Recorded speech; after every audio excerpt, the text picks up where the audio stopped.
నమస్తే సార్. నమస్తే శ్రీజ.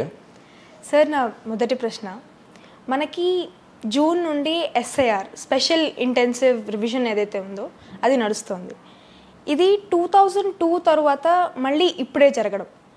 అయితే ప్రతి ఏడాది ఎలాగో మనకి యాన్యువల్ రివిజన్ ఆఫ్ ఎలక్టరేట్ జరుగుతూ ఉంటుంది. మరి అసలు ఎస్ఐఆర్ యొక్క ప్రాముఖ్యత ఏంటి? ఒకవేళ ఇది ఇంత ఇంపార్టెంట్ అనుకున్నప్పుడు మనకి ఇప్పుడు 2002 తర్వాత ఇప్పుడే జరగడం ఏంటి? శ్రీజ, మనకి తరచూ ఓటర్ల జాబితా ప్రక్షాళన జరుగుతూ ఉంటుంది. మీరు అన్నట్టుగా అప్పుడప్పుడు జరిగేదాన్ని సమ్మరీ రివిజన్ అంటారు. అలాగే ఎలక్షన్కి ముందు కూడా దాని పేరేం పెట్టినా కూడా ఒక రివిజన్ చేస్తారు, ఖరారు చేస్తారు.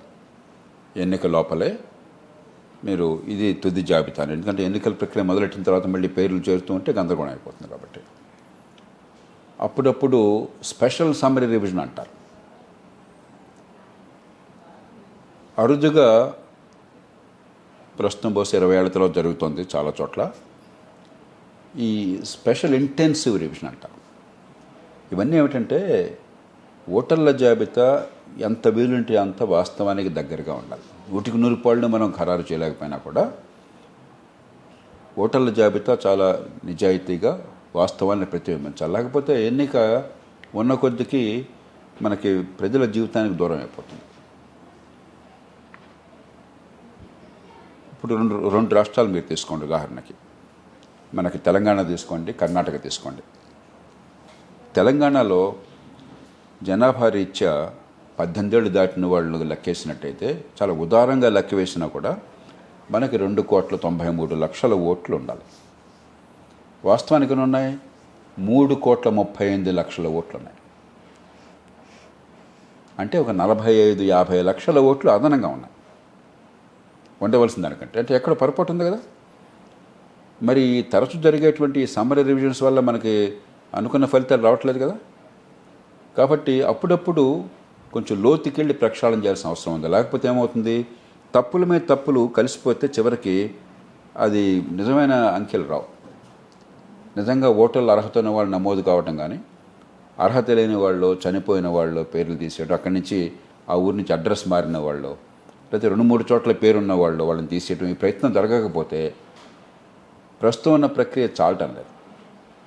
ఉదాహరణ, గతంలో లోక్సత్తా ప్రజాస్వామ్య పీఠం, ఎప్పుడు నేను చెప్పేది 25 ఏళ్ల క్రితం, 25-30 ఏళ్ల క్రితం సమగ్రమైన సర్వేలు చేశాం. దేశంలో మొట్టమొదటిసారిగా ఓటర్ల జాబితాలు ఆనాటి ఆంధ్రప్రదేశ్లో పట్టణ ప్రాంతాల్లో, గ్రామీణ ప్రాంతాల్లో, కర్ణాటకలో, తమిళనాడులో, మహారాష్ట్రలో, పశ్చిమ బెంగాల్లో, ఢిల్లీలో చేశాం. చాలా చోట్ల ఏం తేలిందంటే, గ్రామ ప్రాంతాల్లో ఒక 10-11% అదనంగా పేర్లు ఉన్నాయి. అంటే వండకోటిన పేరు, చనిపోయిన వాళ్ళ పేరు, ఆ ఊరి నుంచి వెళ్ళిపోయిన వాళ్ళ పేర్లు, ఇలాగా 10-11% ఉన్నాయి గ్రామాల్లో.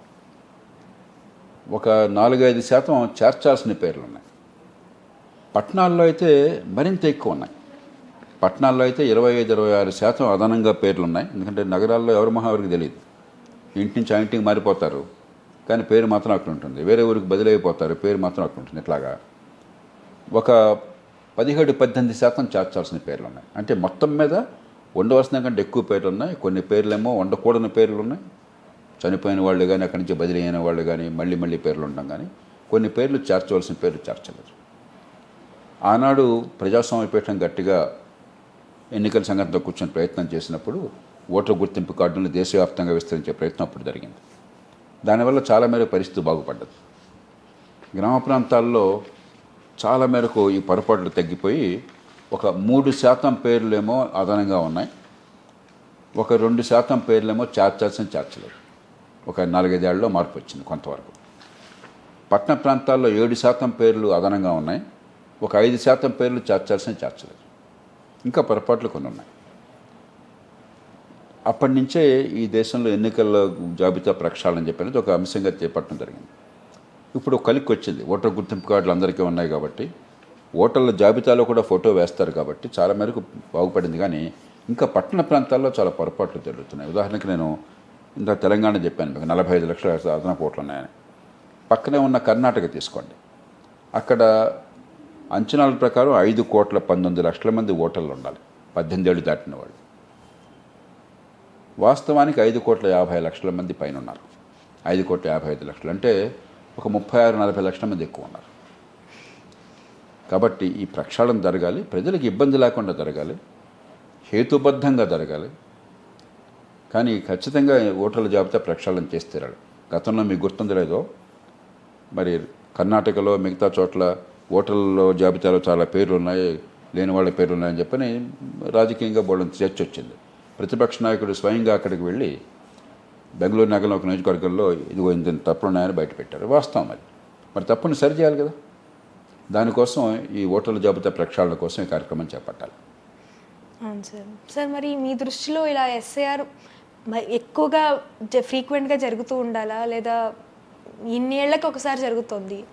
మీ అభిప్రాయం ఏంటి? ఇప్పుడు దేశవ్యాప్తంగా బోర్డు చర్చ జరుగుతుంది, కోర్టులకు వెళ్ళారు, ప్రక్షాళన జరుగుతుంది. కాబట్టి ఇప్పుడు సరిగ్గా చేసి, పారదర్శకంగా చేసి, సంతృప్తికరంగా చేసి అందరికీ, ఆ తర్వాత 5 ఏళ్లకు ఒకసారి కనుక చేపడితే, దీన్ని ప్రాతిపదికగా తీసుకుంటే, ఇప్పుడు ఏమంటున్నారు, 2003లోనో 2002లోనో ఎప్పుడు జరిగిందండి తెలంగాణలో గతంలో. కాబట్టి జయప్రకాష్ గారు 2002లో మీ ఓటు ఎక్కడుందో చూపెట్టండి అంటున్నారు. 25 ఏళ్ల తర్వాత ఎవరికి గుర్తుంటుంది? మీ తరం మీరు ఇప్పుడు పుట్టారు, ఇప్పుడు ఓటర్లుగా నమోదవుతున్నారు, మీకు ఇవన్నీ ఎక్కడుంటాయి? కాబట్టి ఈ వేగంగా 5 ఏళ్ళకోసారి జరిగితే ప్రక్రియ సులభం అవుతుంది, పొరపాటు సవరించడం త్వరగా జరగచ్చు. కాబట్టి అలాగే పద్ధతులను కూడా మరింత సులభతరం చేయాలి, అందరికి అందుబాటులో ఉండేట్టు చేయాలి. ఉదాహరణకి దేశంలో చాలా గొప్ప స్థాయిలో ఆధార్ తీసుకొచ్చాం. కాంగ్రెస్ ప్రభుత్వం ప్రారంభించింది, బీజేపీ ప్రభుత్వం కొనసాగించింది. దానిలో పొరపాట్లు ఉండొచ్చు. పొరపాట్లు లేకుండా ప్రపంచంలో ఎక్కడా కూడా జనాభా లెక్కలు కానీ, ఓటర్ల లెక్కలు కానీ, గుర్తింపు కార్డు కానీ ఉండవు. ఎక్కడో చోట పొరపాట్లు ఉంటాయి. కొన్ని చోట్ల అక్రమాలకు పాల్పడతారు, దొంగ ఆధార్ కార్డులు ఉండొచ్చు. కానీ ఉన్నంతలో ప్రామాణికంగా అది ఉండదు. కాబట్టి దాన్ని ప్రామాణికంగా తీసుకోవాలి. తీసుకుని దానిలో పొరపాటు ఉంటే సవరించాలి. ఇప్పుడు ఉదాహరణకు ఒక మనిషికి దొంగ ఆధార్ కార్డు ఉందని కొంత ఆధారం ఉందనుకోండి, ప్రభుత్వానికి పూర్తి హక్కు ఉన్నది, బాధ్యత ఉన్నది, అధికారం ఉన్నది. ఆధార్ కార్డుని క్యాన్సిల్ చేసి నువ్వు రుజువు చేసుకోవని చెప్పడానికి. అంతేగాని ఇప్పటిదాకా చేసిన పని మనం రోజులెట్టి ప్రతిసారి కూడా మనకి రెడ్ వచ్చి మొదలాడింది అనుకోండి, అప్పుడు మనకి ఫలితాలు రావు. కాబట్టి గతంలో జరిగిన మంచి పనిని ఉపయోగించుకోవాలి, ఆధార్ ఉపయోగించుకోవాలి. చట్టం అనుమతించిన మేరకు, చట్టం అనుమతించకపోతే చట్టం అనుమతించేట్టుగా ఏర్పాట్లు చేసుకోవాలి. అవకాశం ఉంటే సెన్సస్ను ఉపయోగించుకోవాలి. గత సెన్సస్ జరిగి 2001 తర్వాత సెన్సస్ జరగలేదు, 2011 తర్వాత జరగలేదు. కానీ ప్రతి 10 ఏళ్ళకే సెన్సస్ జరిపి సెన్సస్ ఉపయోగించుకోవాలి. ప్రస్తుతం ఉన్న సెన్సస్ చట్టం ఒప్పుకోదు. మొత్తం మీద మీరు సమాచారాన్ని ఉపయోగించవచ్చు, కానీ వ్యక్తిగత సమాచారాన్ని వాడకూడదని చెప్పి నిబంధన ఉన్నది. దాన్ని ఓటర్ల జాబితా వరకు సడలించి ఏర్పాటు చేయాలి సాధ్యమైతే. ఇట్లా ఆలోచించి మనం ప్రతిసారి కూడా పరగడుపు కాకుండా మనం ఉన్నటువంటి దాన్ని ఇప్పటిదాకా చేసిన మంచి ప్రయత్నాన్ని ఉపయోగించిన ఏర్పాటు కావాలి. బహుశా 5 ఏళ్ళకి ఒకసారి చేస్తే చాలా మేరకు ఇబ్బందులు తొలగిపోతాయి. అయితే ఎస్ఏఆర్ లాంటి ప్రాసెస్లో మనకు ఒక పెద్ద క్వశ్చనే ఉంది. ఇందాక మనం డిస్కస్ చేసుకున్నాం ఆల్రెడీ. ఒకవైపు డూప్లికేట్స్, చనిపోయిన ఓటర్స్ కానీ, అర్హత లేని వారు కానీ, వీళ్ళని తొలగించడంతో పాటు మళ్ళీ మైగ్రేట్ అయిన వాళ్ళు, పర్మనెంట్ అడ్రస్ మార్చుకున్న వాళ్ళు, 2002లో వాళ్ళ పేర్లు లేని వాళ్ళు, ఇలా నిజమైన ఒక్క ఓటు కూడా మనం తొలగించుకోకుండా ఈ రెండింటి మధ్యలో బ్యాలెన్స్ మెయింటైన్ చేయడానికి ఈసీఐ ఎలాంటి జాగ్రత్తలు ఖచ్చితంగా చేయాలి. ఎందుకంటే ఇచ్చే నిబంధనలు హేతుబద్ధంగా అందరికీ ప్రయోజనం చేకూర్చేగా ఉండాలి. పరిపాలన యంత్రాంగానికి మనం చాలా జాగ్రత్తగా ప్రజల సౌకర్యాన్ని దృష్టిలో పెట్టుకుని, ఓటర్ల సౌకర్యాన్ని దృష్టిలో పెట్టుకుని నిబంధనలు రూపొందించకపోతే, తెలుగులో ఒక సామెత ఉన్నది, పేనుగు పెత్తనం వేస్తే తలంతా గొరిగిందట. కాబట్టి అక్కడ చట్టం ఎట్లా ఉన్నా కూడా మనకు చాలా ఇబ్బందిగా వస్తుంది. ఉదాహరణకి నా విషయంలోనే మా నాన్నగారి పేరు ఒక హెచ్ అదనంగా పడింది. నాన్నగారి పేరు వెంకటేశ్వరరావు అని పడింది, ఎస్హెచ్ అని పడింది. రేపు పొద్దున పట్టిన అన్నీ బాగానే ఉన్నప్పుడు ఏమిటంటే మీరు వెంకటేశ్వరరావు అని ఉంది, వేరే డాక్యుమెంట్ వెంకటేశ్వరరావు ఉందని చెప్పని మేము ఒప్పుకోమన్నాను అనుకోండి, ఎంత చెక్కా కలిగిస్తుంది. అదే వెంకటేశ్వరరావు బదులు రామారావు అని పడింది అనుకోండి, కనుక్కోవచ్చు. కాబట్టి మనకు ఆ నిబంధనలను అమలు చేయడంలో విజ్ఞత, ఇంగిత జ్ఞానం ప్రదర్శించాలి. పాలనాంతరంగానికి శిక్షణ ఉండాలి, నిబంధనలు రూపొందించేప్పుడు చాలా సరిగ్గా రూపొందించాలి. అలాగే గతంతో ముందు చెప్పినట్టుగా గతంలో జరిగిన మంచి పని ఉపయోగించిన పరిస్థితి. ఒకసారి ఆధార్ కార్డు ఉన్న తర్వాత మీకు ఆధార్ కార్డు అక్రమమైనది, అక్రమంగా ఈ కార్డు తీసుకున్నారు, బోగస్ కార్డు అని కనుక ఆధారం ఉంటే తప్ప దాన్ని అంగీకరించాలి. ఇక వేరే చర్చ ఉండకూడదు. ఒక డ్రైవింగ్ లైసెన్స్ ఉందనుకోండి, దాన్ని అంగీకరించాలి, వేరే చర్చ ఉండకూడదు. అట్లా సులభతరం చేయాలి. ఆ పొరపాట్లు సవరించినట్టయితే ప్రతిదానికి ఇదేమిట్లో ఇదని చెప్పని గందరగోళం పరిస్థితి లేకుండా ఉన్నట్టయితే అప్పుడు ఖచ్చితంగా ఓటర్ల జాబితా ప్రక్షాళనకు ప్రజలు సహకరించాలి. లేకపోతే ఓటర్ల జాబితాలోనే తప్పులు తడకలుగా ఉన్నట్టయితే, దొంగ పేర్లు ఉన్నట్టయితే ఆ ఎన్నిక ఏమి ఎన్నిక అవుతుంది అది? కాబట్టి ఖచ్చితంగా ప్రక్షాళన కావాలి. అందులో మనం గుర్తించాల్సింది ఏంటంటే, ప్రపంచంలో కొద్ది దేశాల్లో మాత్రమే ప్రభుత్వము లేక ఎన్నికల యంత్రాంగం వచ్చి వాళ్ళంతటి వాళ్ళు మన పేర్లు నమోదు చేస్తారు. చాలా దేశాల్లో ప్రజలు, పౌరులు పోయి అర్హత రుజువు చేసుకుని నమోదు చేసుకోవాలి. అందుకనే మీరు ఇతర దేశాలతో మీరు పోల్చినట్టయితే నా దగ్గర మన బృందం వివరాలు సేకరించింది. ఇతర దేశాల్లో ఏ మేరకు ఓటర్లు నమోదయ్యారని చెప్పి మన బృందం సమాచారం సేకరించింది. అమెరికా అంత సంపన్న దేశం, అంత ప్రజాస్వామ్యంలో 250 ఏళ్ల కాలం నుంచి జాతీయ స్థాయిలో ప్రపంచానికే తలమానికంగా ప్రజాస్వామ్యం ఉన్న దేశం. కానీ అర్హత ఉన్న వాళ్ళలో 73% మాత్రమే నమోదయ్యారు అక్కడ. ఎందుకని? ఓటరు తనంత తాను పోయి నమోదు చేసుకోవాలి. చాలా చోట్ల వాళ్ళు నమోదు చేసుకోరు అక్కడ. అట్లాగే కొన్ని ఇతర దేశాలు మీరు చూడండి. కెనడాలో 87.5% మందే నమోదైంది. భారతదేశంలో 100 మంది అర్హత ఉన్నట్టయితే 105 నమోదయ్యారు, 110 మంది నమోదయ్యారు. చాలా రాష్ట్రాల్లో, అన్ని రాష్ట్రాల్లో అట్లా లేదు. అలాగే బ్రిటన్, మరి మనకి మాతృ ప్రజాస్వామ్యం కదా, వాళ్ళ నుంచిగా నేర్చుకున్నది. బ్రిటన్లో 86% నమోదైంది. కొన్ని దేశాల్లో విధిగా మీరు ఓటు వేయాలి. ఓటు వేయకపోయినట్టయితే మీకు పెనాల్టీ వస్తుంది. అలాంటి దేశాల్లో, ఆస్ట్రేలియా లాంటి దేశాలు దాదాపు 198 మంది నమోదయ్యారు. కానీ ఆస్ట్రేలియాలో శాతం 97 మంది నమోదయ్యారు. 3 పేర్లు ఇంకా గల్లంతైనాయి. కాబట్టి 100% జరగదు. మన దేశంలో పాలనా యంత్రాంగము, ప్రభుత్వ యంత్రాంగము, ఎన్నికల సంఘమే పూనుకుని ప్రజలకి ఓటు నమోదు చేసి ఏర్పాటు చేశారు. కాబట్టి ఇంత జరిగా కూడా పొరపాట్లు ఉన్నాయనుకోండి, మనం దానికి మార్చుకోవడానికి ఏర్పాట్లు ఉన్నాయి. ఫామ్ నెంబర్ 4 అంటారు. నా పేరు చేర్చండి అని చెప్పి దరఖాస్తు పెట్టచ్చు ఆధారాలు చూపెట్టి. అలాగే అర్హత లేని పేరు ఉందనుకోండి, చనిపోయిన వాళ్ళ పేరు ఉందనుకోండి, ఊరు మారిపోయిన వారి పేరు ఉందనుకోండి, తీసేమని ఫామ్ నెంబర్ 6 అని ఒకటి ఉన్నది, అక్కడ అప్లికేషన్ పెట్టచ్చు. ఇవన్నీ సమగ్రంగా అమలు చేయాలి. మీరు పూర్వంతో పోలిస్తే చాలా బాగుపడింది. పూర్వం లోక్సత్తా ఈ ప్రయత్నాన్ని 25 ఏళ్ల క్రితం చేసినప్పుడు, 30 ఏళ్ల క్రితం, అప్పుడు ఈ టెక్నాలజీ లేదు, ఇంటర్నెట్ లేదు, మీకు సోషల్ మీడియా ప్లాట్ఫామ్స్ లేవు. ఇవాళ డిజిటల్గా కూడా వీళ్ళు నమోదు చేసుకునే అవకాశం ఉంది. ఎంతోమంది యువతని నేను కనుక్కుంటుంటాను, డిజిటల్గా వాళ్ళ పేరు నమోదు చేసుకునే ఏర్పాటు ఉపయోగించుకున్నారు. కాబట్టి టెక్నాలజీ మారిన యుగంలో, ఆధార్ కార్డులు వచ్చినటువంటి దేశంలో మనం అందరికీ అందుబాటులోకి వచ్చేట్టుగా ప్రక్రియని మరింత సమర్థంగా చేయొచ్చు. అవును సార్.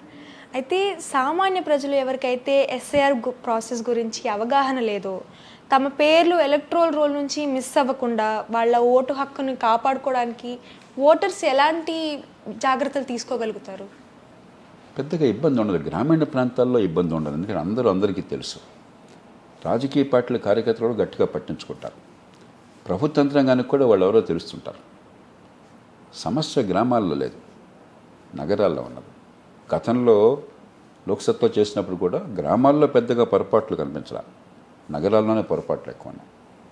నగరాల్లో కూడా పేద ప్రాంతాల్లో మళ్ళీ రాజకీయ పార్టీలు చాలా చైతన్యవంతంగా కొంచెం వెళ్ళనుకుని ఉంటారు. మధ్యతరగతి ఉన్న ప్రాంతాల్లో మరింత కష్టంగా ఉంటుంది. ఎందుకంటే అక్కడ ఎవరు పట్టించుకునే వాళ్ళు ఉంటారు. మధ్యతరగతి వర్గానికి కూడా ఓటుని గురించి పెద్ద ఆసక్తి ఉండదు. పెద్ద ఓటు లేకపోతే ఏమిట్లే, కొంతమంది ఓటు వేయటం నామోషి అనుకుంటారు. ఉన్న కొద్దిగా పరిస్థితి బాగుపడుతుంది, చాలామంది ఓటు వేస్తున్నారు, పూర్వం వేయని వాళ్ళు, యువత కానీ మధ్యతరగతి కానీ. కానీ కొంచెం ఇంకా నామోషి అనుకునే వాళ్ళు ఉన్నారు, లేకపోతే ఎందుకు వేయాలని చెప్పి అనుకునే వాళ్ళు ఉన్నారు. కాబట్టి నేను కోరేది ఏమిటంటే, ఓటరుగా మీకు గొంతుంటేనే రాజకీయ వ్యవస్థ మిమ్మల్ని పట్టించుకుంటుంది.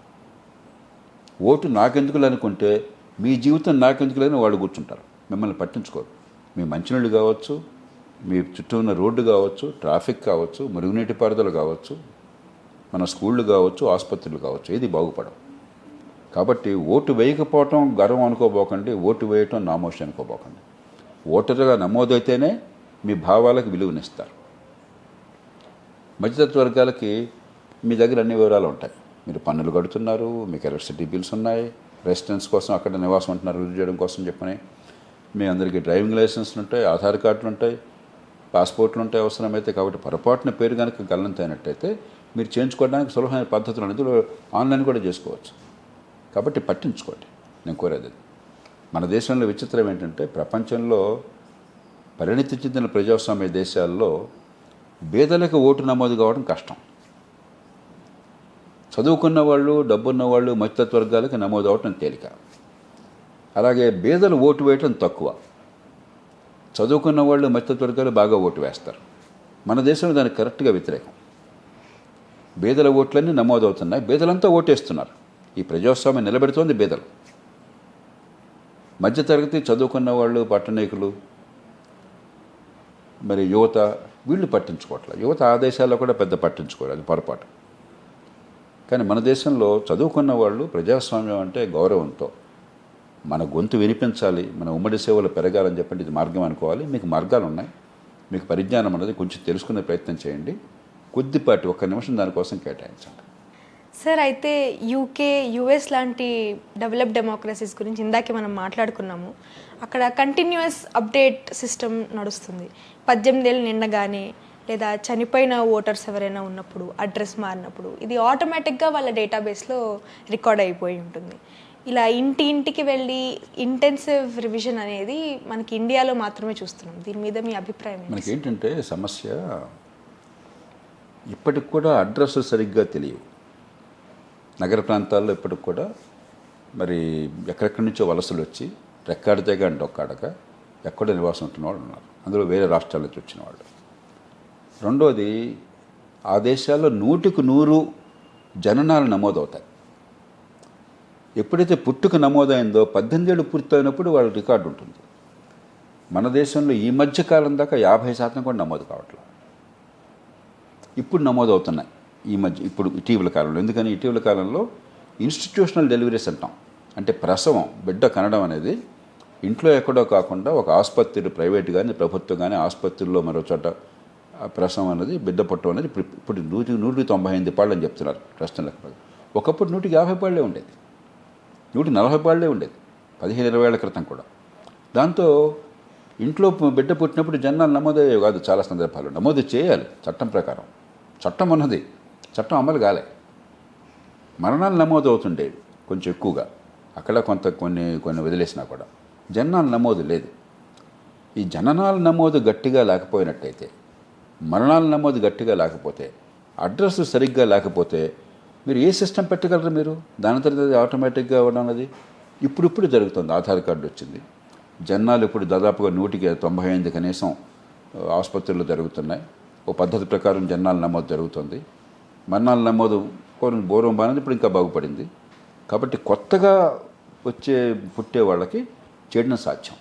కానీ ఇప్పుడు సమస్య, మీరు ఎస్ఐఆర్లో చూస్తే అత్యధికంగా సమస్య ఉన్నది ఇవన్నీ రాకముందు పుట్టిన వాళ్ళ సంగతి. జనాల సర్టిఫికేట్ లేదు, జనాలు నమోదు కాలేదు, ఆ రికార్డులు ఎవరి దగ్గర లేవు, అలాంటి సందర్భాలు. కాబట్టి కాలక్రమేణా టెక్నాలజీ పెరుగుతున్నప్పుడు, జననాలు మరణాలు సరిగ్గా నమోదు చేస్తున్నప్పుడు ఖచ్చితంగా దీన్ని మంచి ఇతర దేశాల్లో ఉన్న మంచి పద్ధతులు మనం కూడా పాటించవచ్చు.